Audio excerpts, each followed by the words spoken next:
জিনেরা কোথায় থাকে? ১. জঙ্গলে ও নির্জন স্থানে। হাদিস থেকে জানা যায়, জিনেরা সাধারণত গহীন জঙ্গল, পরিত্যক্ত এলাকা, মরুভূমি, পাহাড়, গুহা ইত্যাদিতে থাকতে পছন্দ করে।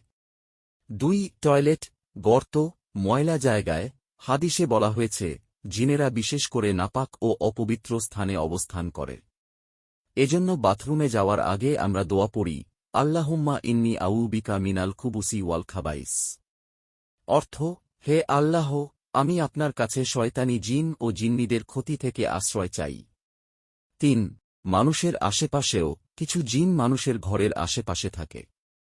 বিশেষ করে যদি কেউ নিয়মিত নামাজ না পড়ে, কুরআন না পড়ে, বা ঘরকে পবিত্র না রাখে, সেখানে জিনের বসবাস সহজ হয়। ৪. পানির ধারে ও বাতাসে। কোনো হাদিসে উল্লেখ আছে, জিনেরা পানির কাছাকাছি থাকতে পছন্দ করে। ৫. মসজিদেও আসে। নেক জিন, সব জিন খারাপ নয়। কুরআনে বলা হয়েছে কিছু জিন মুসলিম হয় এবং তারা নামাজ পড়ে, কুরআন শোনে। তারা মসজিদেও আসে।